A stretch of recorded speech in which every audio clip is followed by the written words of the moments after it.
नमस्कार दोस्तों। आज हमारी वीरगाथा सीरीज में महाराज पृथ्वीराज चौहान की पुत्री बेला के विवाह का भाग 2 है। इससे पहले भाग 1 में जाना, महाराज पृथ्वीराज चौहान अपनी बेटी बेला के विवाह के लिए देश विदेश टीका लेकर पुत्र ताहिर को भेजते हैं, लेकिन कोई भी राजा टीका स्वीकार नहीं करता है। तो अंत में मलखान ताहिर को अपने साथ लेकर महोबा जा पहुंचते हैं और चंदेल राजा परमाल के पुत्र ब्रह्मानंद को टीका छड़वा देते हैं। फिर महोबा से बारात और सेना लेकर आल्हा, ऊदल, मलखान, लाखन, सुलखान, डेवा आदि योद्धा दिल्ली आ जाते हैं। मामा माहिल पृथ्वीराज चौहान से मिलकर बारात के लिए शरबत में जहर मिलवा देते हैं, लेकिन इस साजिश को ऊदल असफल कर देते हैं। इससे पहले कि हम कहानी में आगे बढ़े, यदि आप हमारे चैनल पर पहली बार आए हैं तो चैनल को सब्सक्राइब करें। अब हम कहानी में आगे बढ़ते हैं। सूरज और नेगी चुपके से भाग आए तथा पृथ्वीराज को सब हाल सुनाया।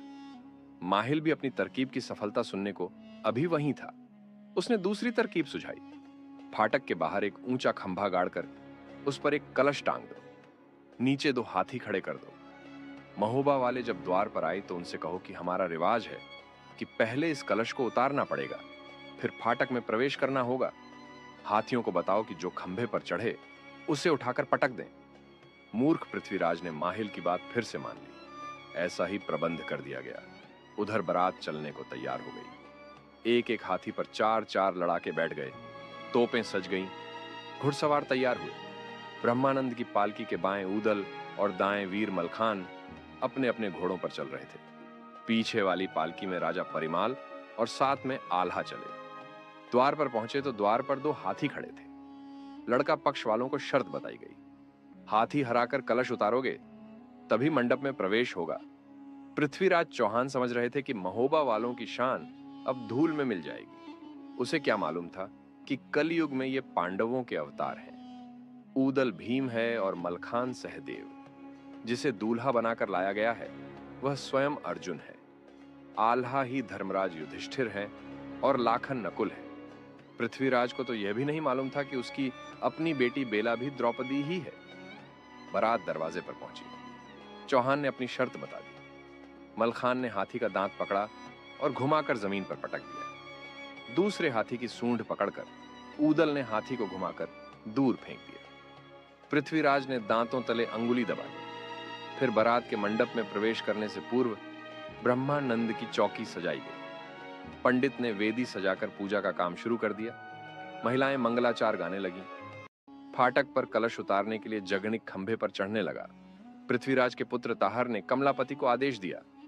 जगनिक और कमलापति दोनों परस्पर भिड़ गए। 3 बार जगनिक चोट बचा गए। जब जगनिक ने तलवार मारी तो कमलापति की ढाल कट गई। चांदी के फूल भी गिर गए। पेट पर घाव लगा और कमलापति धराशायी हो गए। ताहर ने फिर रहमत सहमत को भेजा। तब ऊदल ने मन्ना गुजर को बुलवाया। ढेवा भैया को भी इशारा कर दिया। दोनों ओर से तलवारें खटाखट चलने लगीं। रहमत सहमत भाग गए। तब ताहर ने तोपों को बत्ती लगवा दी।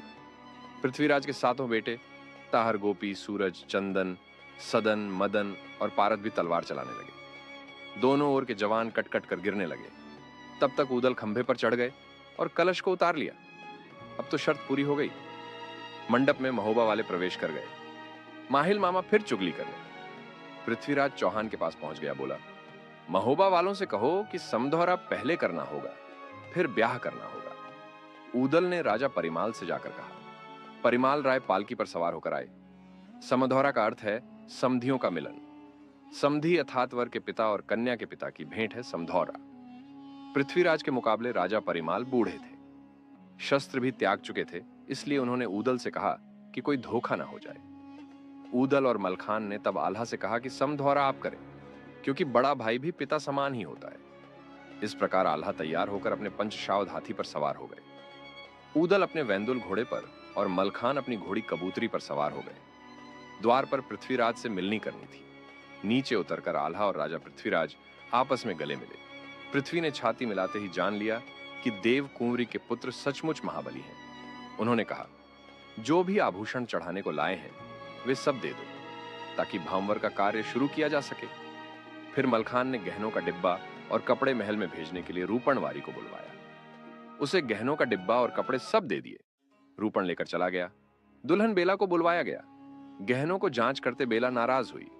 रूपण से बोली, ये सब गहने कपड़े कलयुग के हैं, उनसे कहना द्वापर वाले गहने कपड़े भेजें। ये बात आल्हा से कहना रूपण सब सामान वापस लेकर आ गया। आल्हा से सारी बात बता दी। आल्हा ने तब झारखंड के मंदिर में मां जगदंबा का यज्ञ किया और अपना सिर चढ़ाने लगा तो देवी ने दर्शन दिए और समस्या बताने को कहा। आल्हा ने सारी कथा सुना दी। देवी ने आल्हा से कहा, तुम यहीं बैठो, मैं इंद्रलोक जाकर पता करती हूं। इंद्रदेव ने वासुकी नाग को द्वापर वाले गहने कपड़े लाने को कहा। वासुकी थोड़ी देर बाद द्रौपदी वाले गहने कपड़े ले आए। इंद्र ने ये देवी को दिए और देवी दुर्गा ने लाकर आल्हा को दिए। आल्हा उन्हें लेकर लश्कर में आए तथा द्वापर वाली चूड़ियां और चुनरी रूपना के हाथ फिर रंग महल में भिजवा दिए। उन गहनों, चूड़ियों और चुनरी को देखकर बेला बहुत प्रसन्न हुई। उसे पता था कि वही द्रौपदी है और आल्हा युधिष्ठिर है। सारे पांडव वही हैं। आज की कहानी को हम यही समाप्त करते हैं। इससे आगे की जानने के लिए आप हमारे अगले एपिसोड का इंतजार करें। धन्यवाद।